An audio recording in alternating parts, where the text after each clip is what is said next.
It most definitely is. No. He's got scratched.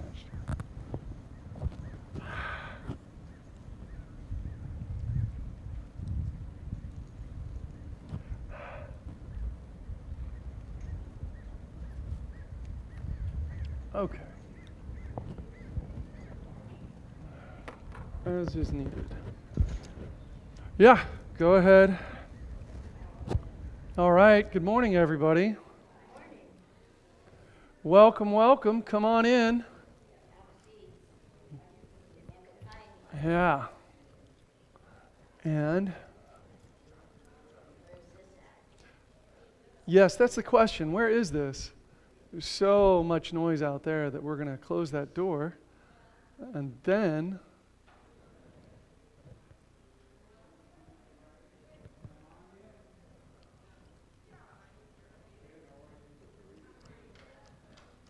Good morning, good morning. Hello, everyone. Hello. The question as always is, do you know where this is? It's at the park. Well done. Which park is it? It's in Ventura. Well done. Where in Ventura is it? Look at the screen. Where is it? That's a negative question. You need to frame it positively. Works better that way. Oh, does it? Is it the one out by your house? Is it Hobart Park? The answer is yes. Okay. Hobart Park. Look at that. Oh, I need control, Phil. No, I Can't click. There's no stoplight there. You can't see it. There. So that's where the picture's taken. Here we go. See? That's the picture. That's where it's taken from. It's out by my house. Is that where the little skateboard park is? Well, yeah, there is a skateboard park there, yep. I was going to say that. All right. Let's pray. If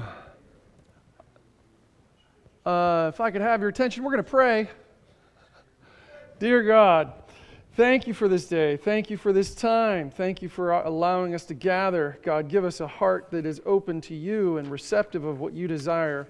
God, help us first to listen, to understand, to listen, to know, and to be aware of you, to listen and be aware of others.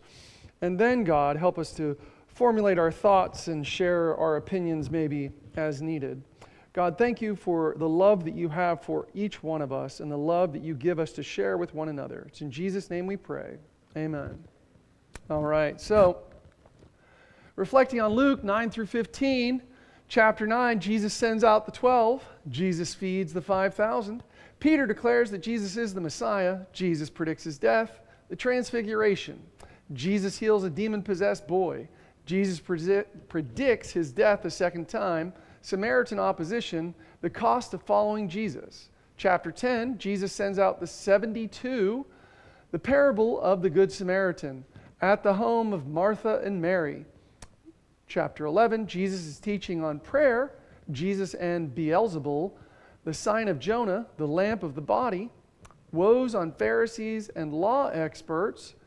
Chapter 12, warnings and encouragements, the parable of the rich fool, do not worry, watchfulness, not peace but division, interpreting the times. 13, repent or perish. Jesus heals a woman on the Sabbath. The parables of the mustard seed and yeast, the narrow door, Jesus' sorrow for Jerusalem. Chapter 14, Jesus at a Pharisee's house.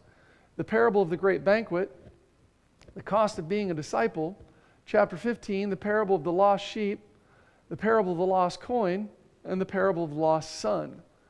Here are the questions which you received hopefully this morning with your bulletin.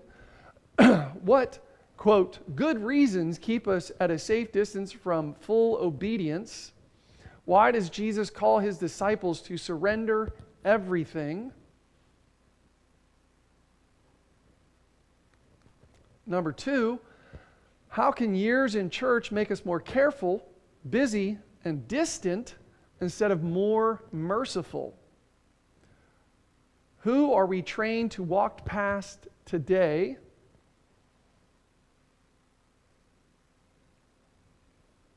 Number 3, pardon me, what would it look like to follow Jesus again with fresh urgency and childlike trust instead of as a comfortable routine? And number 4, how can familiarity with truth slowly become pride or performance? How do we stay humble after decades of faith?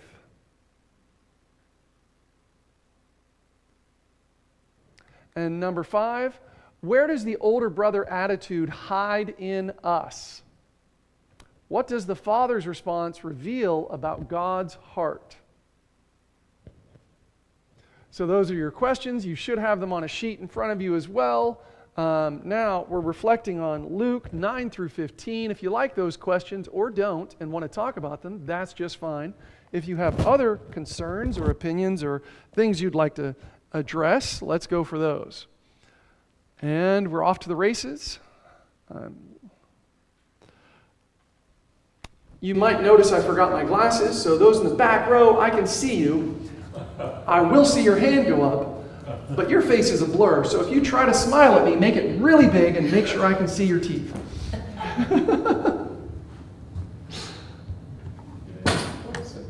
That's my comment. That's your comment. Dropping of the cane. She's done, folks.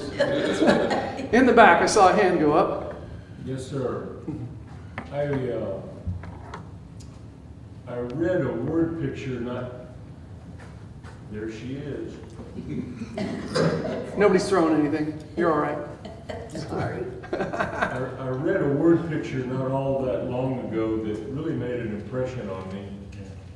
And it had to do with the way we react to things that make a powerful, positive impression on us.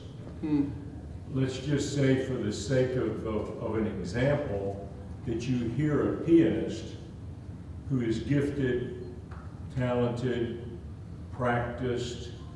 You hear them playing the piano, perhaps in a place where the acoustics are wonderful. The device itself is a world-class piano. They're playing music that just makes your heart soar. And you decide that you want to hear them play more. And so you find out where they're appearing, and maybe you go to another concert, and then maybe another one after that. You find out that they've recorded music, and you start buying some of their recorded music. Maybe you're so crazy about them, you even try to position yourself at one of the stage doors so you can shake their hand and ask them for an autograph. I'm describing a fan, somebody that really, really, really enjoys this particular entertainment. Yeah. So the idea of a I don't fan. think Jesus calls us to be fans, though. Right. He calls us to be disciples. In other words, people that want to be just like the teacher. Wouldn't that be a fan? And there's a big difference in being a fan and being a disciple. Yeah. So, did you turn this mic on by chance? I did. Okay. I can't. I'm not hearing it feedback any at all, so I don't know how loud it is that anybody can hear it out there. So the statement is you can become a fan, somebody who listens to great music and then tries to find that artist and get their signature or touch them or be near them or whatever it is that buy their clothing. Hoping that nobody's washed it, and then you've got a piece of them somehow. Or you can become a disciple. The disciple is one who becomes like their teacher, the one who trains themselves to actually not just appreciate the music, but to learn to play the music themselves. There was a pianist named Rachmaninoff that had a lady meet him at the stage door one time. She'd listened to him playing, and she said, "I'd give my life to be able to play like that." And he responded to her and he said, "Madam, I have." Yeah, I'd give my life to play like that. And he says, "Madam, I have." A fan, that's the issue. To be someone who's that good at whatever it is and to make it look that easy, you have to give your life to it.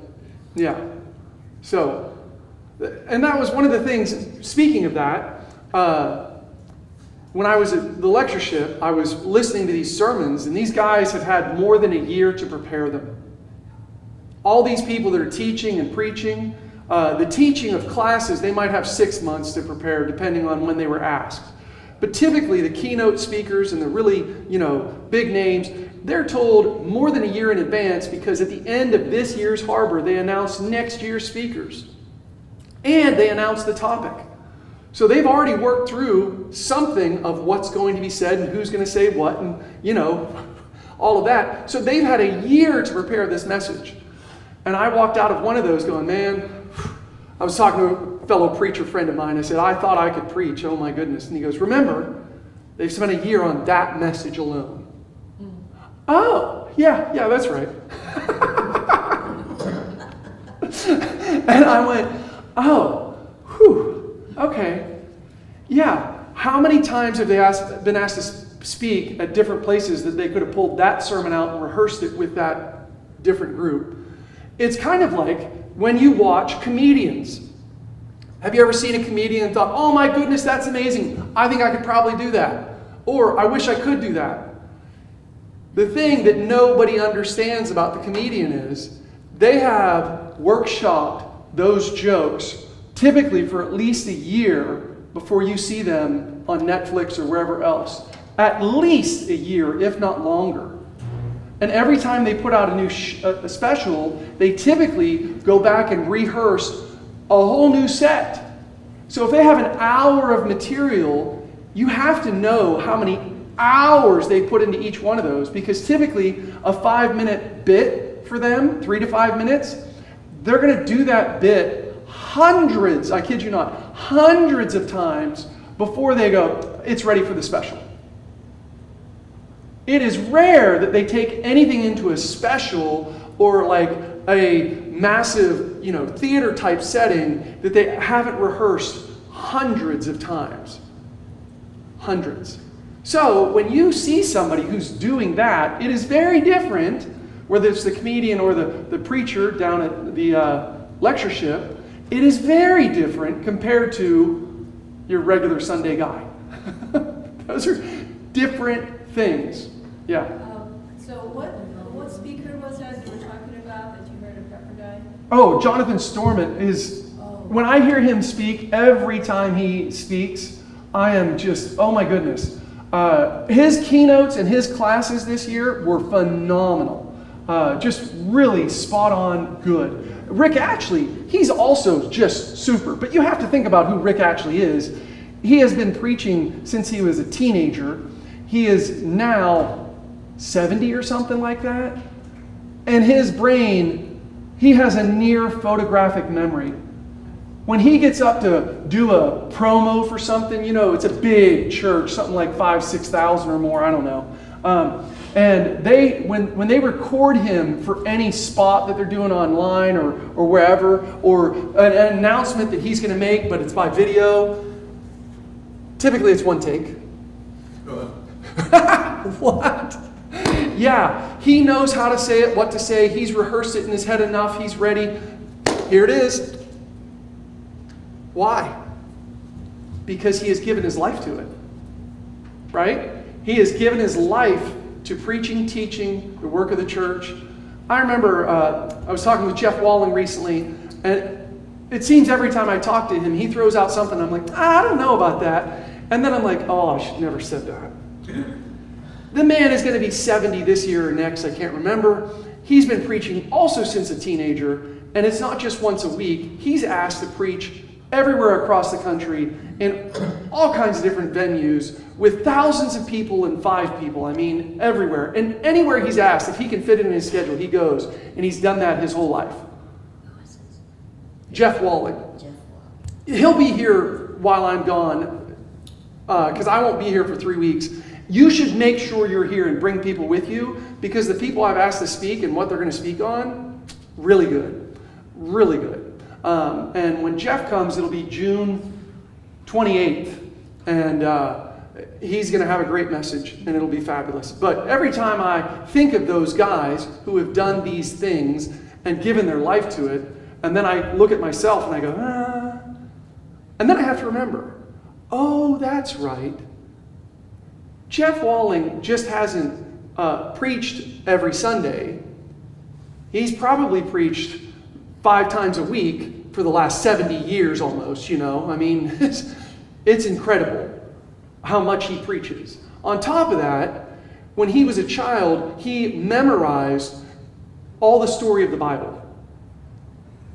And he has continued to work on that bit, if you will, as a preacher. And he did it for the Shepherd Church, which is a Christian church of 10,000 down in Thousand Oaks.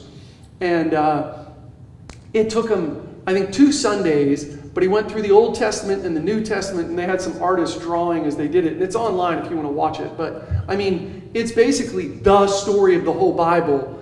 And I'm like, oh my goodness, from memory. Okay. On top of that, when he was growing up, there was typically one translation you used, right? It helps you to memorize things when you only use one translation. Then on top of that, he went through, I'm sure, some sort of preacher's training type model where you memorize all the things, and you have to. And then the development of that through the years. So I say all that to say, when you hear him speak, it's going to be different than you hear me. Whether you like him or not, that's a whole other story. But also all the guys who speak at lectureship are similarly exercised, let's call it. So when you think about yourself and say, oh my goodness, I can't stand up and do anything public speaking wise, well, how many repetitions have you put in, right? And then let's talk about your faith and bring that back into how many times have you shared your faith? Not in a stage, but in a one-to-one setting. How many times have you told somebody, this is why I believe. This is what Jesus means to me. This is why I'm a believer. This is why I live the way I do. This is why I behave the way I do. If you haven't done that very much, it will be very difficult to do it. Right? But if you've done it a bunch, what happens? It becomes comfortable. And then you realize your tone of your voice. You realize your feelings in your body. And you start to pick up on their feelings. And then you're able to just kind of stand back and watch it unfurl, if you will. It's kind of like, I went to my daughter's swim meets, and I watched her from when she first started competitively swimming at the high school. Before that, she did water polo, and she took swim classes and lessons a long time ago, but she just played water polo, which is a different swimming exercise than doing the 4 main strokes that she does when she competes. And I thought to myself, at the beginning of the year, she makes a lot of splashes.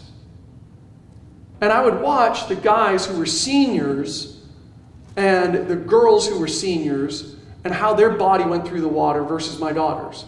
And I'd watch how she dove off the diving, or what do they call that thing, the platform, and how she launched herself versus how they did. And, you know, all the movements. And then you think about like a Michael Phelps, like the most decorated Olympic swimmer of all time, right? He won the most medals. And when you watch his stroke and what he does in the water, it's like glass. You don't see splashes all over the place. You see proper cutting knife form and all of that, right? And then you go back and look at a little child first learning to swim. Where are you at on that spectrum of your faith? How many times have you shared your faith? How many times have you prayed to be able to share your faith? How many times have you thought about sharing your faith? Like, these are important, right? And then on top of that, what do you do daily in your disciplines to be closer to Jesus? Not, how do I make sure I'm being religious enough and feel good about myself? How do I build my relationship with Jesus? That's a different story, isn't it? If you want to feel good, you can cross off things on a checklist. But if you want to know somebody and you want to have a relationship with them, how do you need to behave? What changes in that?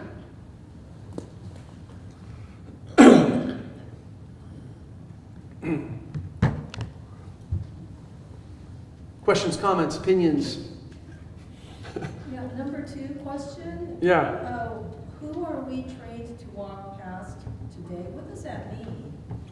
Well, in our world today, when you think about, when you think about where we're at culturally, and you think about where you're at culturally, when you look at the story of the Good Samaritan, Luke chapter 10, verse 25 through 37, ask yourself, am I the priest? Am I the Pharisee or the helper? Or am I the Samaritan? Or am I the person in the ditch? Here's the big picture of this story that we often miss. We are supposed to see ourselves as the one in the ditch. We typically say, oh, I'm the Good Samaritan. But in that story, as Jesus told it, his people identified themselves as the one in the ditch. Then they transitioned to the Good Samaritan role, but they hated that idea. Why? Because it was a Samaritan, not a Jew. And the two good people in the story was a Levite and a priest, and they passed by him. Why did they pass by him? Why were they trained by their culture, their time, their own understanding of religion and faith and relationship with God to walk past that man? They were racist. They were racist. Well, it doesn't say the identity of the person in the ditch. But you can tell, can't you? Well, here's the issue. He was beaten, he was bloodied, he was left naked. Can you tell who that man is? Maybe, maybe not. Here's the other. What if you can't tell who he is? Do you want to help somebody who's not worthy of your help? How do you know he's not worthy? How do you know he's not worthy? Well, that's the question. Do you know? And if you don't know, should you? Yes. You should just help them. Just help them. But in their culture and their time, what was the struggle? A priest and a Levite. Where are they going? To the temple, probably. They're probably going to the temple. They don't want to be late for church. They don't want to be late for church. And how do you know what this guy caught his beating from? You know, maybe he was a bad person, robbed somebody, and got what he... Yeah, maybe he deserved being there like that. We don't know. How did he get beat up? Was it just robbers? I mean, that's the story. The story is that he was assaulted by robbers who took everything and left him for dead. But did the Levite and priest know that? What about this road? Is this road a safe place? Is it a good place to stop and help somebody? Obviously not. You got beat up there. Obviously not. He got beat up there. Well, what about the priest and the Levite? Did they have a donkey? Did they have a mule? Did they have a horse? Did they have a carriage? Did they have anything that they could transport this guy in? We don't know. Doesn't say. Yeah. You don't have to drive around very long, and you'll see someone at a busy intersection that is asking for a handout, for help of some kind or Yeah. another. Now, granted, they're not laying there bleeding and naked, but they're expressing a significant need. And I find myself having to sort through 3 or 4 knee-jerk reactions, and one of them is, well, if I give them any money, they'll probably just go buy something to drink. If I give them any money, they'll probably just go buy some more dope. Yeah. But I try to denigrate their motivations in order to justify my lack of response. Yeah. So we lower their motivations to justify our desire not to help them, or that if we help them, it would probably not be a good idea in some way, because they're going to use it badly, however our help goes to them. Well, a lot of those people who are standing on the corner, I usually have time to check them out. If they're decently dressed, you know that they don't really have the habit. Here's the thing. Okay, so if you look at a person, let's ask another question a different way. Okay. I have heard of food banks where a Mercedes pulls up and says, "I need food." Yep. I've seen it. So hold on. Question. Can you drive a Mercedes and also be poor? Yep. Sure. Can you not want to sell the Mercedes because you know selling it is going to cause you to do what? Have to make up more money to make up the lease thing. Yeah, you're going to have to make up more money. Somehow you're going to have to deal with that you sold this valuable asset and you're probably not going to get what it's worth. Then you're going to have to buy another and you're going to have to pay taxes on it. And is it going to be of equal value? You could have owned the Mercedes outright and then gotten into hard times and now you're bankrupt and you've lost everything. And eventually you know you have to sell it, but my goodness, it's a good car, it works. If I sell it now, It might right? be your home. It might be your home. You might live in it. You don't know what people are going through. Here's the way I like to think about it all the time. I often do this because this is what I've done. When I'm on my bike and I'm starting from home, I see somebody passing me or I pass someone and I remind myself, I do not know how far they've traveled. I do not know if they're starting or finishing. I do not know how much farther they have to go, nor do they I. So if somebody passes me, I don't get upset about it. If I pass somebody, I don't go, "Oh, look at me, I'm faster than them." I recognize I don't know their story. So it is not good for me to judge them. When you see somebody who is fully loaded and they've got everything on their bike, and you know they're traveling somewhere, it could be they're just testing out the equipment and going around the block. You don't know. It could also be that they've just come from Alaska and they're continuing all the way down to the tip of Chile. You don't know. You look at their bike and make a judgment because it's clean, it's dirty, whatever. Some people don't keep their bike clean. Some people clean it meticulously. Maybe the guy just traveled all the way from Alaska, and the first time he washed it and took it to a shop and had everything cleaned up and washed all of his gear was here in Ventura. He looks like he's fresh and starting out, but he's already gone thousands of miles. This is the difficulty when we say, I'm just going off what I see, but we also need to say, hey, honestly, I'm going off what I see. And then the important question becomes, help me know your story. We can't just say, this is what it is. Who am I to judge? I'm not God. I need to first say, this is what it appears. I have to be honest with myself. I don't know what's really going on. For instance, my daughter comes home from school and tells me a friend of hers is all upset and like giving everybody a hard time, and she says, how do I handle it? And I said, well, what do you know about the guy? Well, here's da da da da da da da da da da da. Okay, do you think that's what's happening in his life, that he's coming to school and taking it out on the people around him? And do you think he's emotionally mature enough to handle all of this? How should you speak to him? And she's like, well, should I cut him off entirely, or should I be his friend, or should I forgive him, or what should I do? And I said, well, what would you want him to do with you?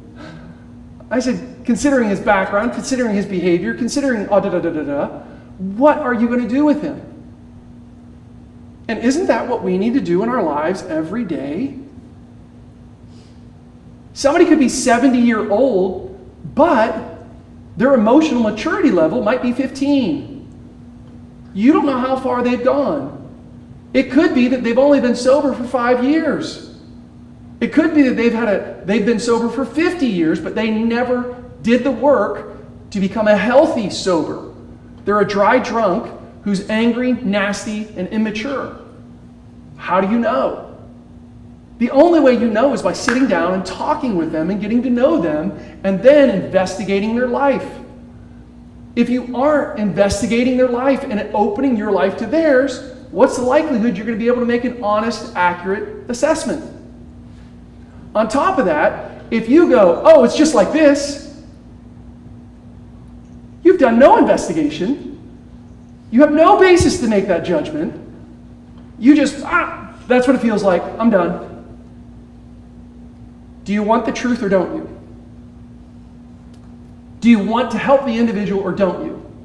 Do you want to be a blessing, or do you want to just protect yourself? Yeah. I've thought about that too when passing by people, and you give them, or then you look at him and you evaluate him, oh, he's just gonna, but you're not giving. Why are you giving? Yes, why are you giving? God, right? Right. So you're doing the Lord's will. What He does with it doesn't matter. Your blessings are already counted. That's the way I look at it. And if you give the guy a little bit of wisdom when you give him the money, maybe he holds on to that more than he would if somebody just said it to him without the gift. Yeah. So the question is, what are my motives, right? How am I blessing the individual? Here's the other. What would happen to a person on the street if you gave them enough money to get off the street and to get into a nice house, have a proper car, get a job, and you work with them to do all of that? What are the chances that that works? That'd make a good show, wouldn't it? It's been a show. Really? Yes, it has been a show, and it's been a study on multiple occasions. And that's why I'm talking about. I had a friend Yeah. who was on welfare and lived in Project 8 housing or something like that. Yeah. She inherited a large sum of money. Yeah. She first asked me if I would hide the money for her. Yeah. And then I told her, no, absolutely not. I will not do that, because she did not want to go off welfare. She went out and literally spent all that money so that she would be able to stay on welfare. Yeah.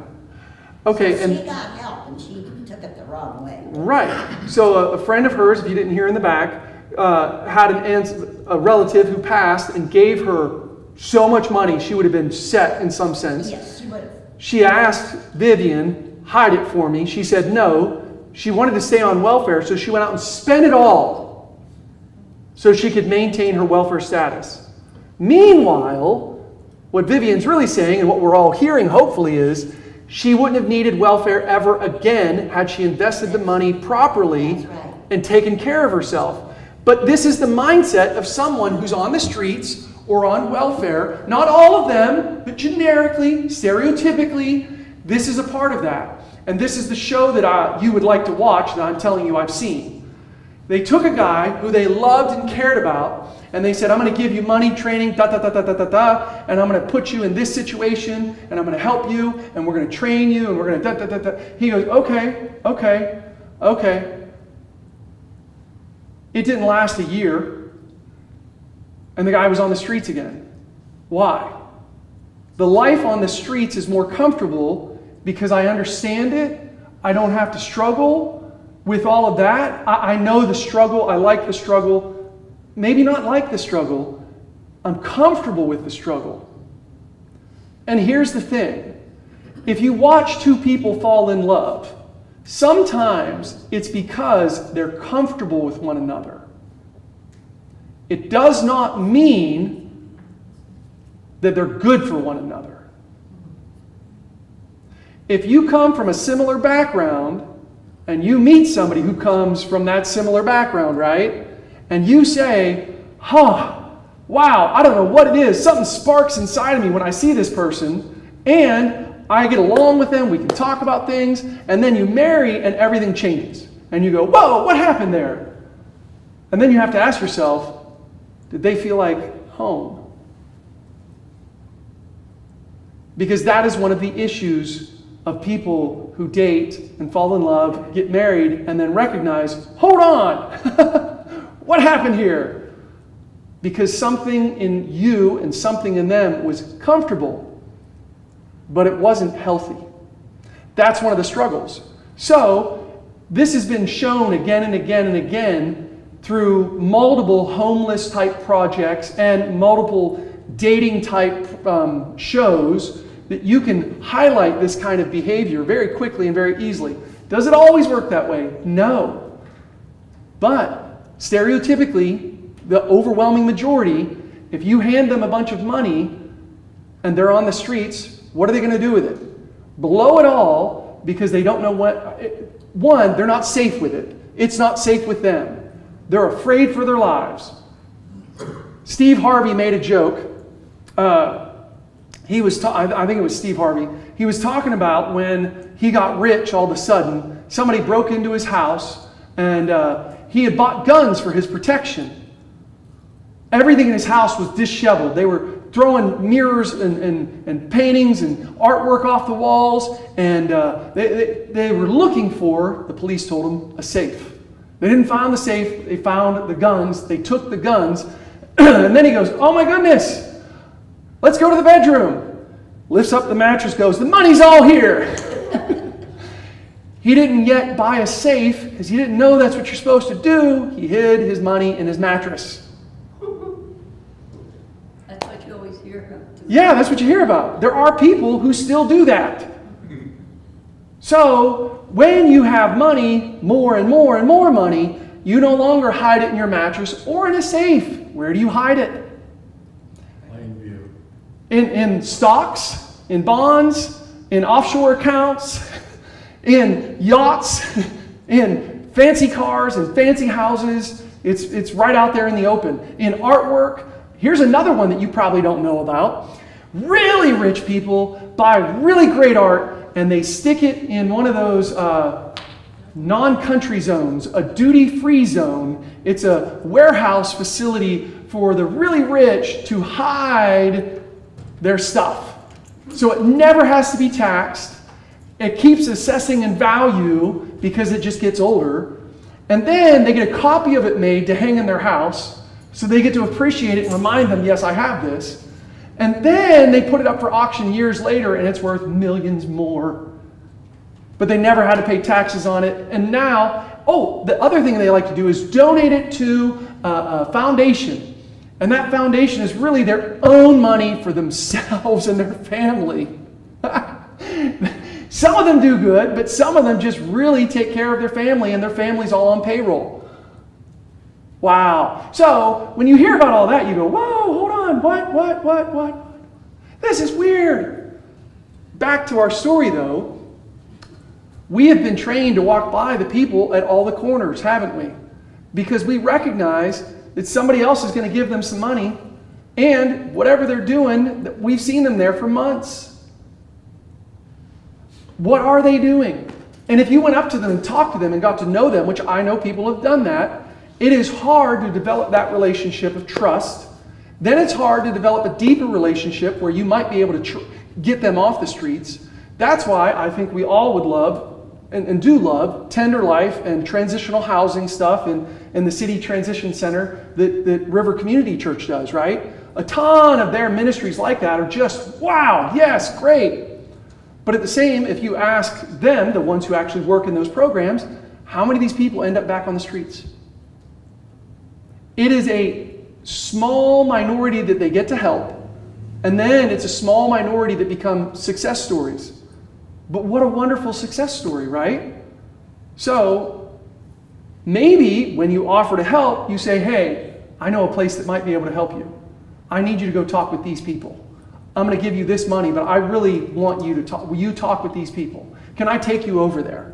Hey, can I buy you a meal instead of giving you money? Can I give you some food, and then can I take you over and help you get connected with some people who could help you out of this situation you're in? The other is, we back to the Mercedes and all that stuff, we don't know how quickly they've gotten bankrupt or how quickly they've gotten to a hard spot.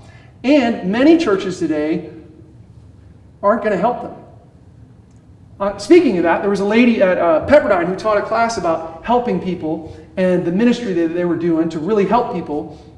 One man came to their church and got saved 4 times, baptized and everything 4 times, and every time told a different story. And they finally realized, you're the same guy. Why was he doing it? Because that night he would be off the streets. That night he would have attention. That night he would get a good meal. That night his life was better. Wow. That's interesting, isn't it? So, how are we going to overcome the training we've received in our culture, in our church, and in our community, and actually find ways to love people? That's the real struggle. How are we going to find ways to love people? Yeah. You gotta die to self. You got to die to self. Because self gets in the way all the time. Yes, because self gets in the way all the time. So a major part of all this is, I can't be afraid for me. It's kind of like when I stand up here to speak. If I'm focused on how I perform, how am I going to perform? Probably not well.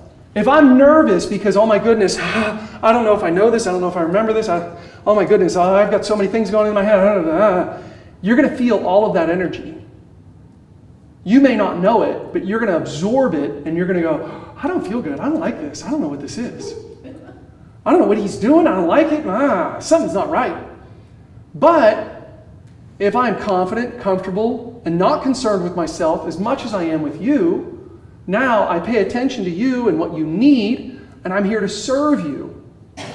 I'm not here to have power over you. I'm not here to coerce you. I'm not here to trick you. I'm not here to make you do anything. My whole job is to serve you, to help you, to show you something I've seen that I think you want to see. That's why you're here, isn't it? And if I do that well, what's going to happen for you? You're going to forget about me and you're going to pay attention to the message. And if I do that really well, you're going to embody that message and you're going to want to tell somebody else. The better I do of killing myself off, letting Jesus live and my message live, or his message that is through me, the more you do to say, yes, me too. Who can I tell this to? How can I share this? Isn't that the hope? It takes a lot of baby steps. Yes, takes a lot of baby steps. Because, to be humble and to serve like Jesus, it's certainly not in my DNA, and so I have to learn these things. And by learning, you have to reflect on yourself. And so in every moment, am I being humble? Am I serving? Why am I not? Yeah. And it does take moment by moment reflections on yourself and how you address these moments that God gives you, because He He is trying to help you to become more humble and serving. And so, yeah, it's really being very aware of your time with people, by yourself, in the community. And you know, half the time I'm not being aware. I'm just, I gotta do this. Yeah. And so, you know, and so it does take time and effort and self-awareness to know your surroundings, what is God giving you at the moment to reflect His love. You know, it's So overwhelmingly, we need humility and awareness of our situation, awareness of ourselves and others, but not to the point of unhealthy, oh my goodness. Instead, just being aware, loving, generous service. I'm here to serve. Here's the difficulty with that. How many people can do that? well, it takes training. Yeah. You know, you have to train yourself, and you have to train yourself through the Word. So it takes training, It's really, yeah. but anybody can do it. Oh, yeah. The issue is anybody can do it, but how many people do it? And then here's the other issue. How many people misinterpret your intentions when you're doing it?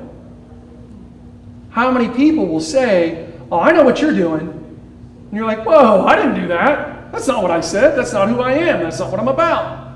But where are they coming from with all of those interpretations?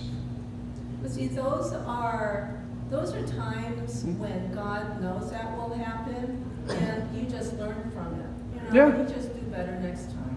Yeah, and the hard part is you just have to keep doing it, is what you're saying. Just keep serving, keep loving, keep serving, keep loving. Eventually those things get corrected and people learn. Phil. Ed Haida writes, early Christian identity was that we know for whom our love is, not by our business acumen, politics, the large sign outside the building, and so forth. Yeah, so early Christians would say we know who we love and who our love is, and we're identified by that love. I think that's what I heard you say, not by the sign out front, because there wasn't a sign, it was somebody's house. The early church didn't have a building, they had a house. There was no name outside. It was a group of believers who gathered. It was the way. That's what it was first called, the way. So these folks were known by their love. They weren't known by their overwhelming agreement and uniformity. They weren't known by their checklist of faith. They were known because they were walking with Jesus in His Spirit and one another in a way that showed love for God and love for neighbor, in a way that everybody around them went, "You got to be crazy." Right? That's the challenge. So we're out of time. Let's pray.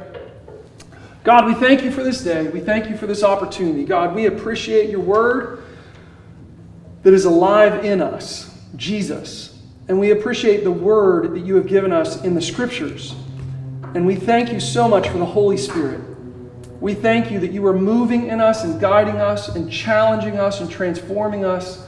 And God, we do ask that you would help us to be humble, to serve, to be aware of what's happening around us, to consider how we judge a situation instead of getting to know the situation.